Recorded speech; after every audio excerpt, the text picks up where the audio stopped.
Good afternoon. On behalf of Engineers Australia, I'm delighted to welcome you all to our Thought Leaders series, Innovative Engineering with Cold Form Steel Frames and DfMA. My name is Amanda and I'll be your host for today.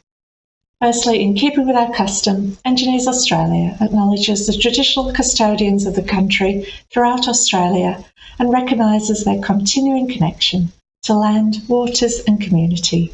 We pay our respects to them and their cultures and to elders, past, present and emerging. Before we get started, I'd like to acknowledge that today's webinar is being hosted with Engineers Australia's industry partner, BlueScope. BlueScope is a provider of innovative steel materials, product systems and technologies, headquartered in Australia with operations spread across North America, New Zealand, Pacific Islands and throughout Asia. BlueScope is one of the world's leading manufacturers of painted and coated steel products, and with a strong expertise in steel, they provide vital components for houses, buildings, structures and more. With more than 160 operations and sales offices across 18 countries and over 14,000 people, they serve thousands of customers every day, including engineers, architects and specifiers. BlueScope's strong partnerships and networks are built on their recognised product brands, including Colorbond Steel, Zinc-Aluminum Steel, Galvaspan Steel and TrueCore Steel. Today we will hear from 3 speakers followed by our live audience Q&A, and I encourage you to send questions through to our speakers via the YouTube chat box. I'd now like to welcome our moderator for today, Kelly Charlesworth. Kelly is Arup's Energy Skills Leader for Australasia and is currently leading Arup's collaboration with the Australian Government on the National Hydrogen Infrastructure Assessment. Kelly has previously held leading roles on other noticeable projects, including the New Zealand Government's Green Hydrogen Strategy and the Hydrogen Hubs Report for the Australian Hydrogen Strategy. Please welcome Kelly Charlesworth. Thanks, Amanda, and welcome again to our viewers. I'd now like to welcome our first speaker, Tim Curtin. Tim has 25 years of commercial construction experience specialising in the delivery of complex and highly technical projects. Tim's ability to interpret documentation and his experience in specialised and technical hospital environments has ensured he is much sought after in the industry. Tim's ability to liaise with multiple stakeholders, such as the end user, statutory authorities and design consultants, ensures successful project delivery. Tim has carried out numerous medium and large-scale upgrades and new build works to healthcare facilities. These works have had a specific requirement around maintaining business continuity and typically have involved detailed staging and decanting plans. Tim has an acute awareness around services changeover and refining the approach to these works during the planning phase. Please welcome Tim Curtin. I'd now like to welcome our second speaker, Andrew Fowler. With over 20 years' experience, Andrew is widely respected in the New South Wales construction industry and loves nothing more than to look at the structure of a building and work out how to build it in a smarter and faster way. Please welcome Andrew Fowler.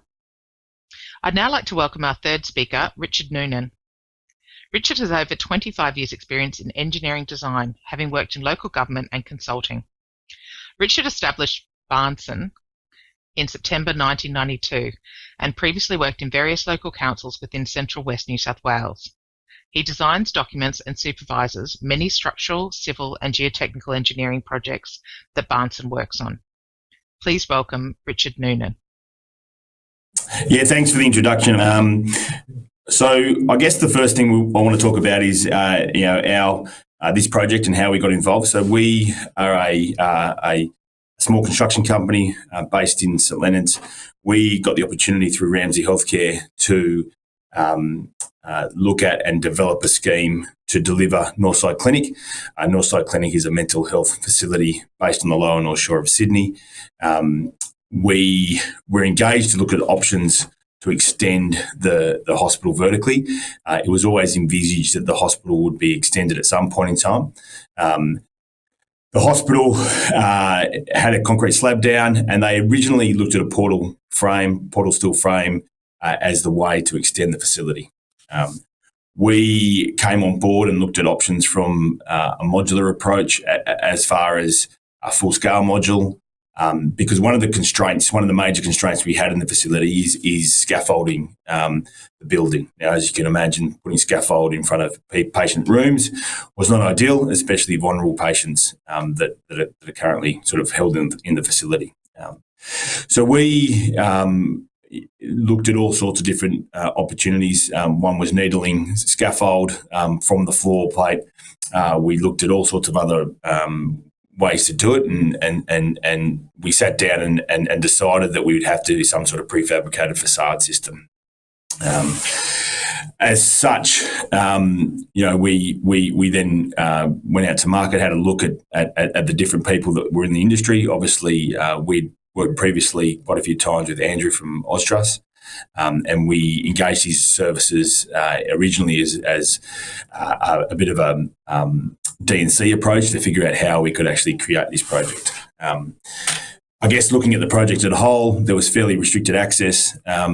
Obviously, we couldn't take man and materials through the facility.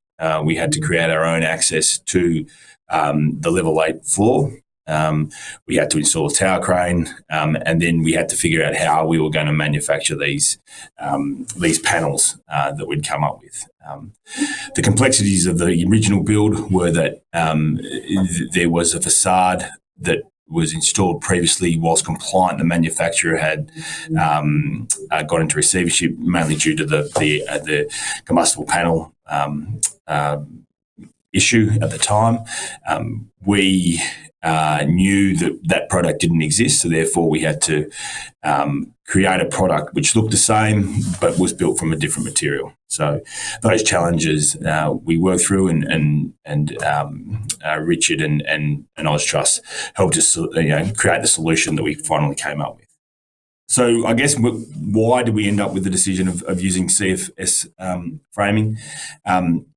We've had a lot of experience in the healthcare industry in using CFS products.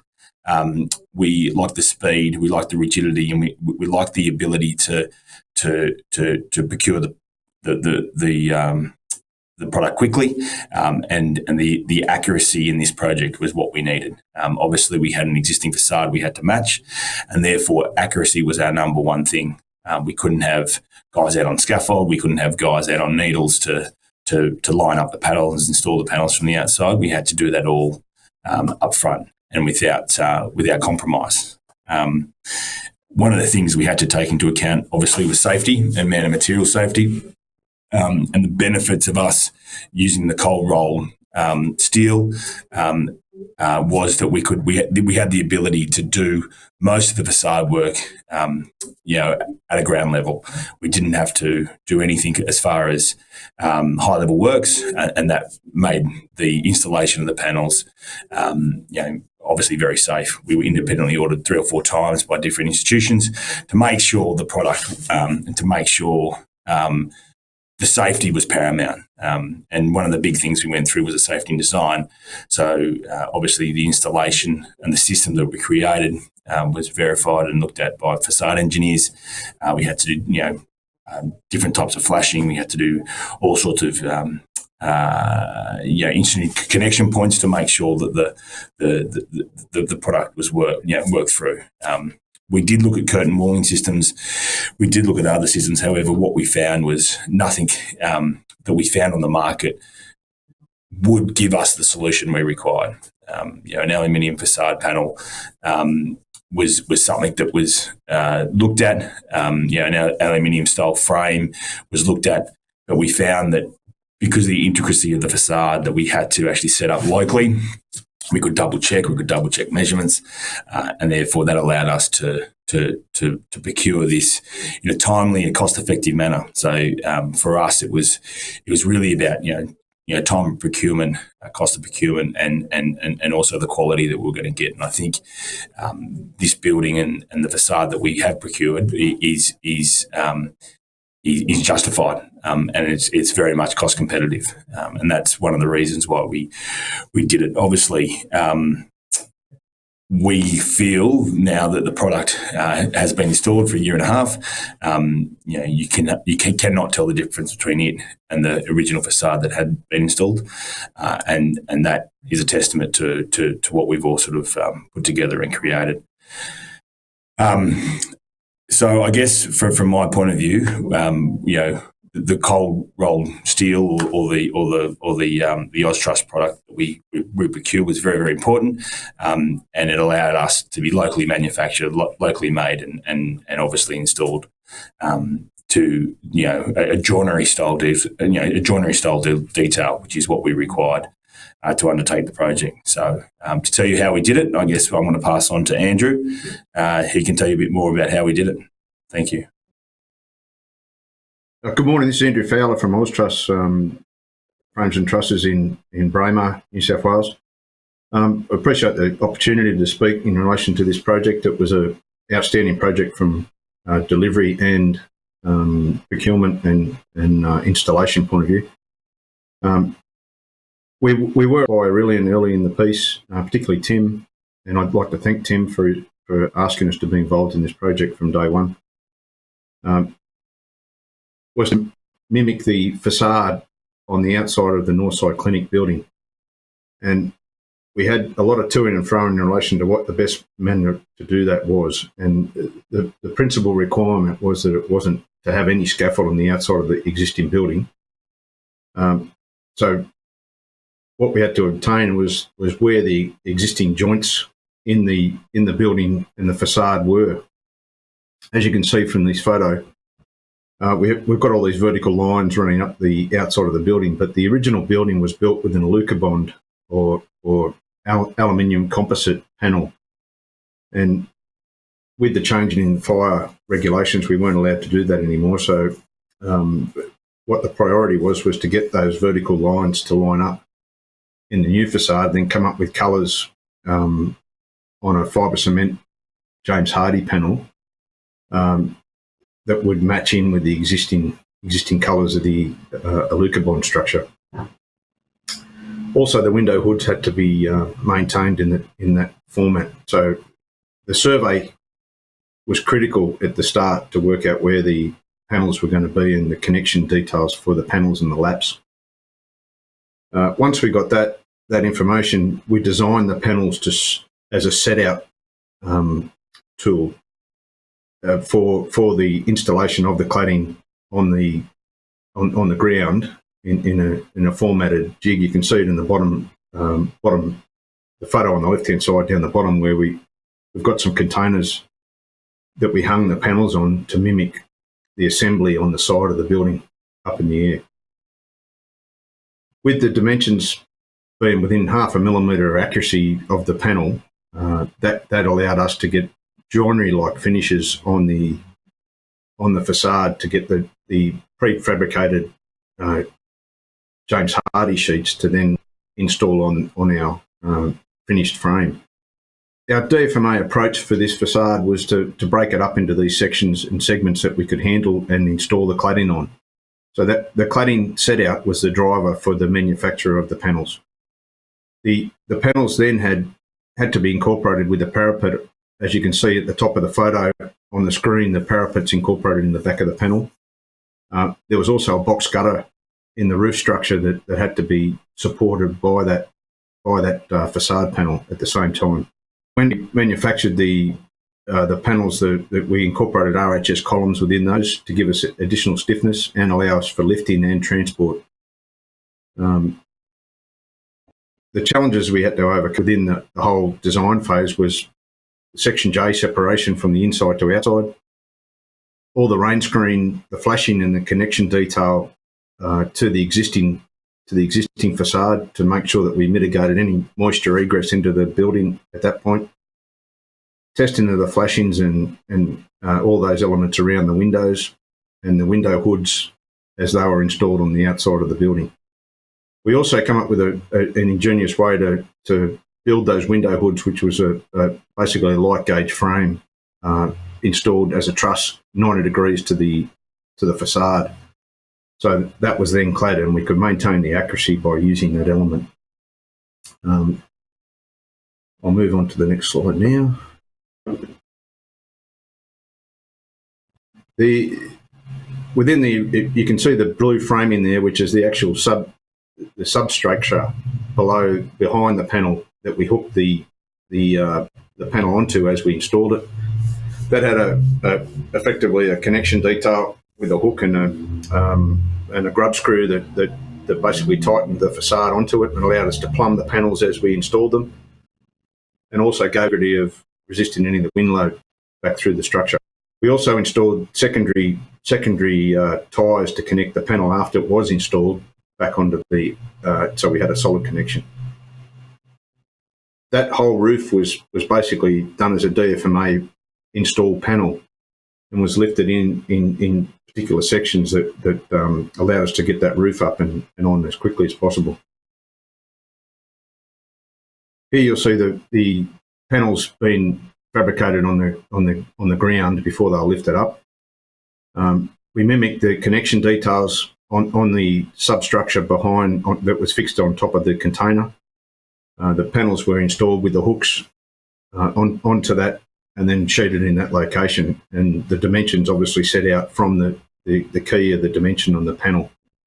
As I said, we got within 0.5 millimetre of accuracy with the set out of that original substrate panel, which allowed us then to maintain the connections and the joins in the façade panels as they were installed. You see the window hoods, the substrate of the window hood fixed onto it before the external cladding went on the outside of that. In that photo there, we've got a panel being lifted, so that's the finished element before it was installed as it goes up and to go into location. Again, see that there. The benefits we brought with the TrueCore and the RHS combined to make the frames was the accuracy that we delivered to Erilyan, and which made the job flow from an install point of view and gave us so much more accuracy, and that seems to be a benefit that we have over other products, that we can get our accuracy to that sort of level and finish. I'd like to hand over to Richard Noonan. Richard's been our engineer for 19 years now. We've had a fantastic relationship. Richard's been an integral part of the delivery of this project and the whole process of what we do as a business in its entirety. We'd like to thank him for his support and his impact on what we do as a business. So over to Richard Noonan. Yeah, thanks, Andrew, for those kind words.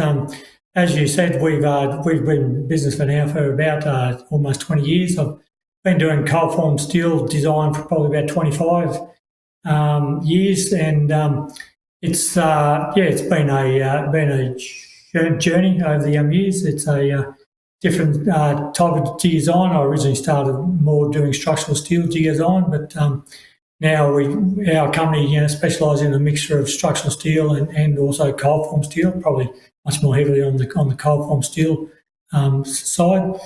I'll just go to the next slide, just so you've got a better picture to look at there of the job. I'll just give you a quick background just for the audience of what cold form steel is about, because the cold form steel industry is, as far as engineering consultants go, we aren't a big crowd. There's probably companies that actually specialise in cold form steel. You probably can name them all on your hand, unless there's more there, which I don't know of. We're all a member of the NASH, or the National Association of Steel Housing, NASH, and they're very good with their support to the consulting engineers, as well as the member fabricators as well.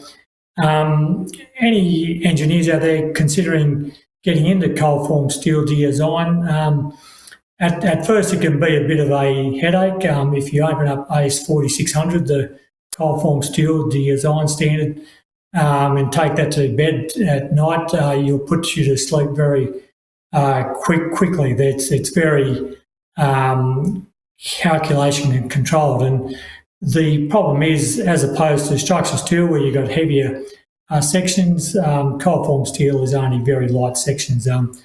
All the cold form steel we used on this project is 1 millimetre thick, and it's grade 550 steel, so it's high tensile but very thin. and it's rolled into the sections, normally 90mm or a 75mm stud section with a lip on it.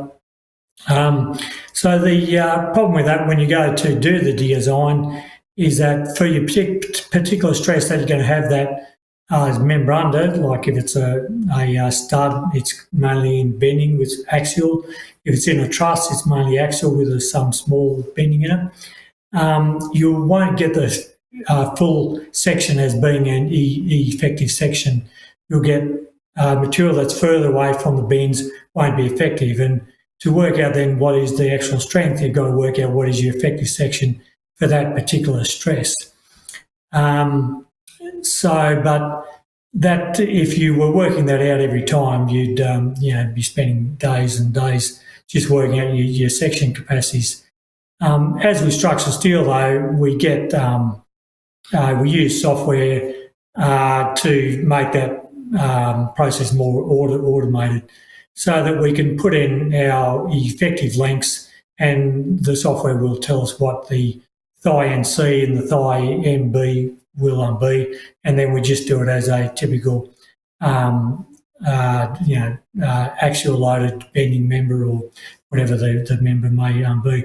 So when you come down to that, once you get away from trying to work it out yourself by first principles, it really isn't much different to structural steel as in working out what the member capacities are compared to what your loads might be, and with those forces in the members, you work it out using typical space gas or microstrand or any other structural and else's package, or most of the studs are simply supported, so that's just your WL squared on 8 and what have you. And then once you then work out if your member can do it, the next hardest thing is to work out is the load transfer through the joints, and that's typically done by screws rather than bolting as you would in structural steel. And again, screw capacities, it's a bit of a minefield to try and work out what the capacities are, but once you've been in the business for a while, you tend to get some data on that, and you're able to work out that type of stuff. So that's my introduction basically to cold form steel design.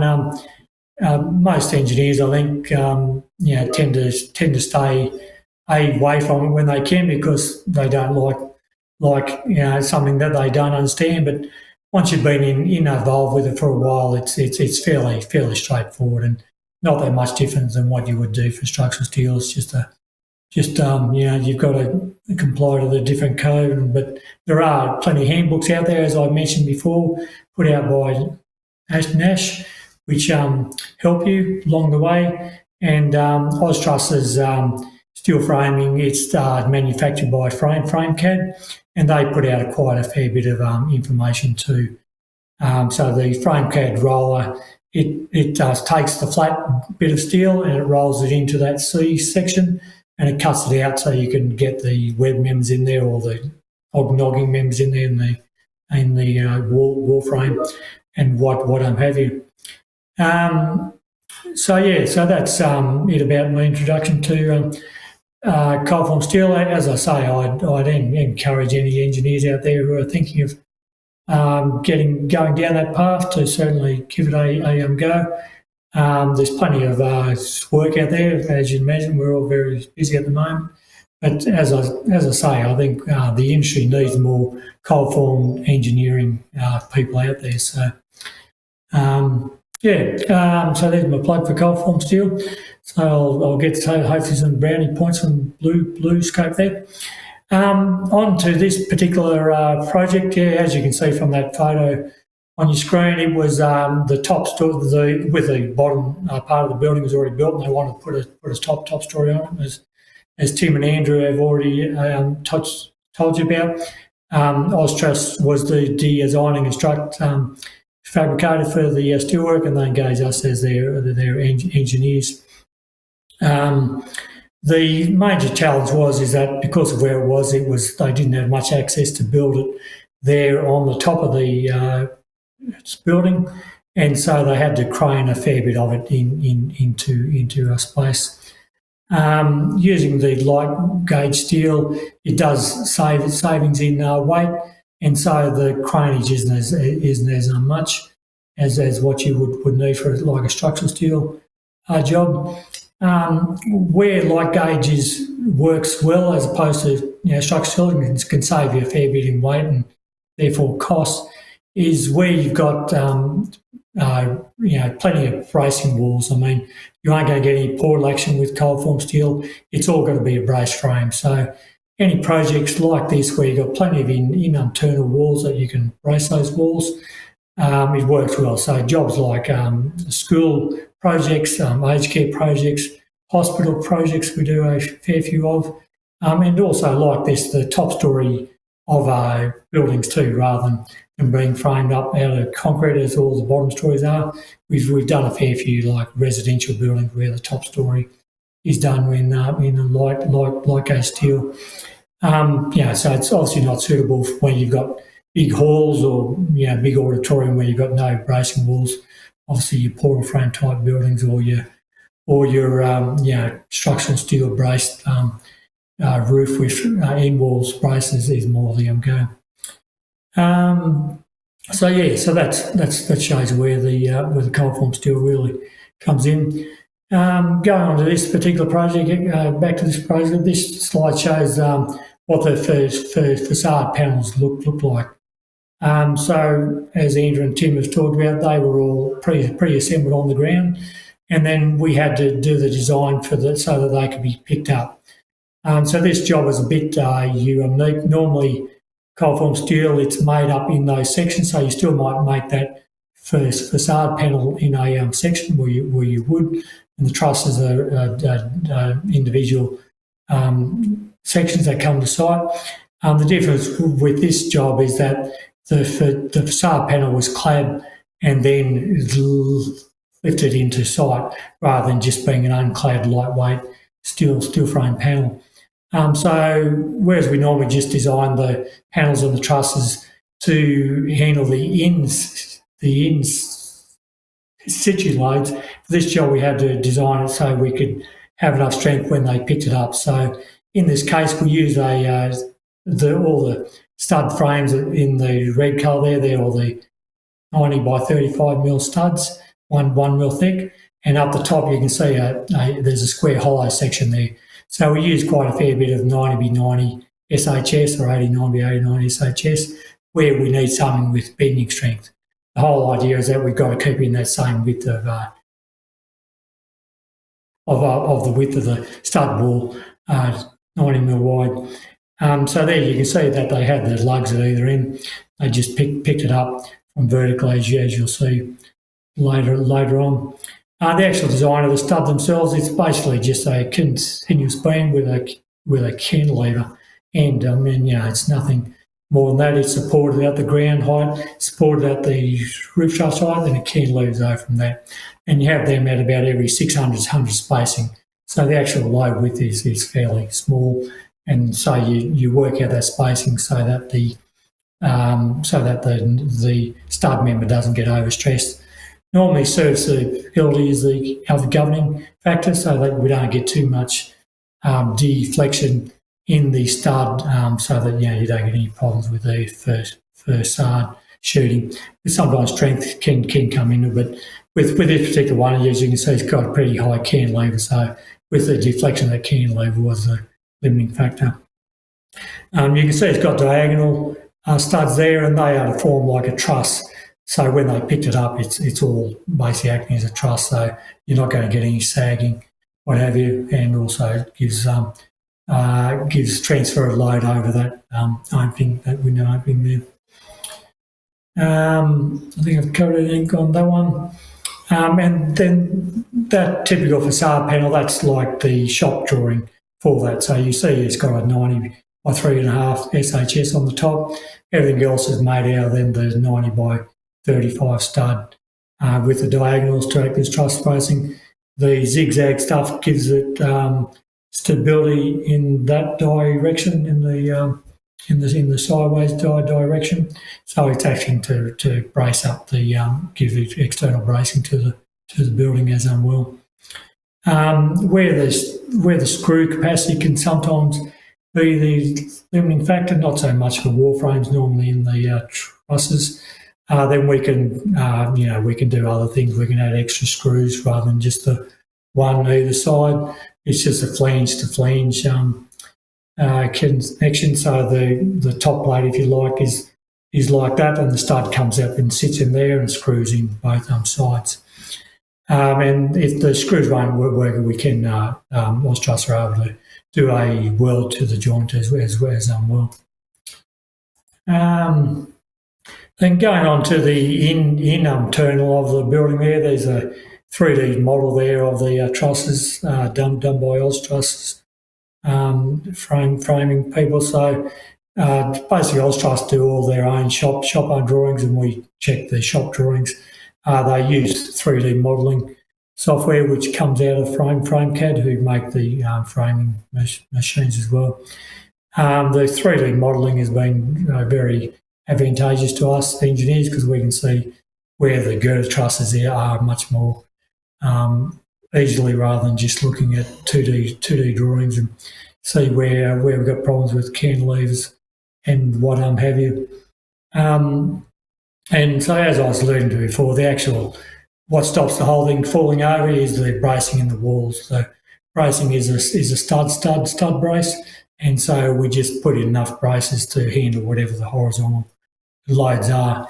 With the roof diaphragm, it then transfers those loads to the individual stud braces that are built into the wall. If we don't have roof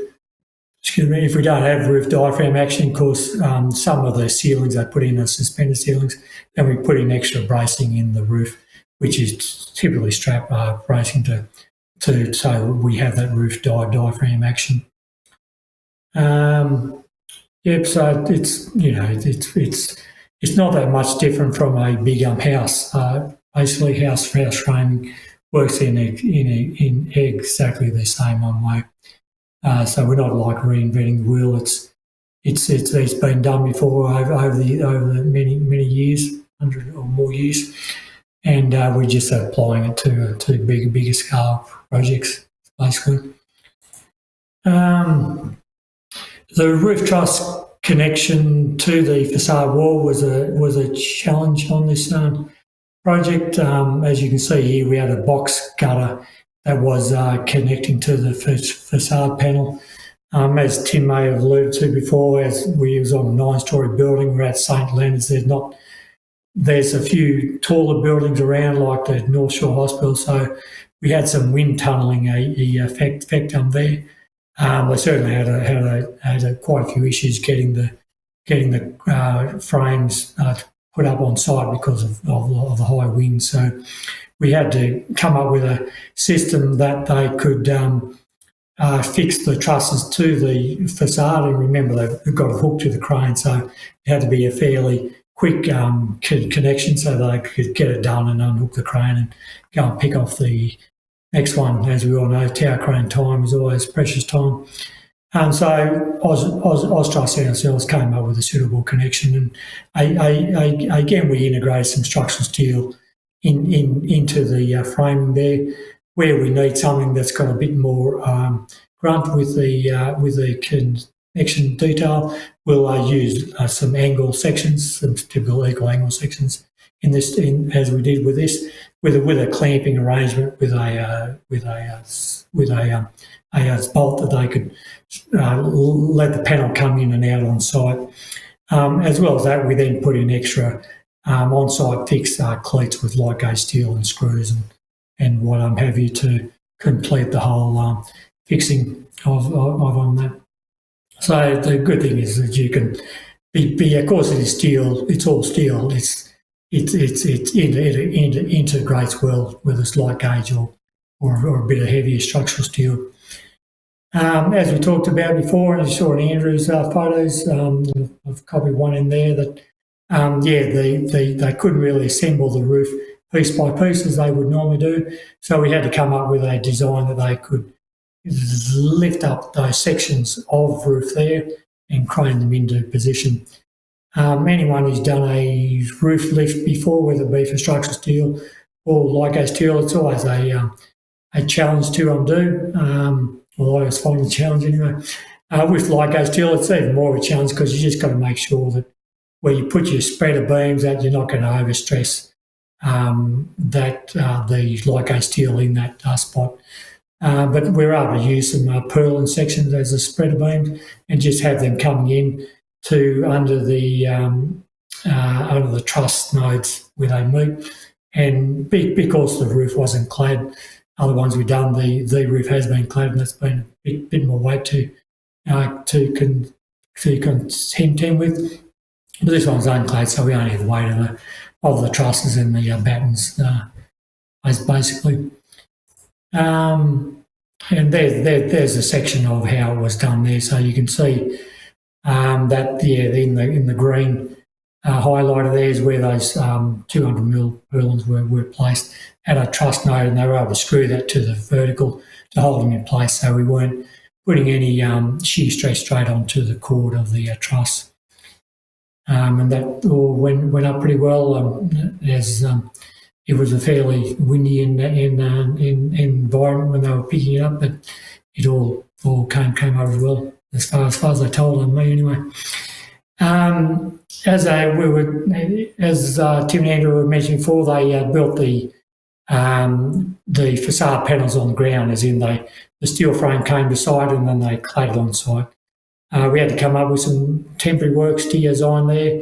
Andrew from Austruss decided to use a shipping container, as most people do use for temporary works, but it wasn't high enough, so we had to design a steel frame up above that so that they could then support the façade panel too on that. So it's a good solution for temporary works as well, because Ligo steel it's a lot cheaper than fabricated structural steel, and they were able to make those frames, fix them onto the top of the shipping container, and then they could lean their panels up to that, put out their cladding, and then pick them up as they are and take them up to the top of the building and put them in. So in conclusion there, we've had an integration there of light gauge steel with some structural steel where we had to have it, but probably 95% of it is light gauge steel. As Tim talked about it, it was the builder.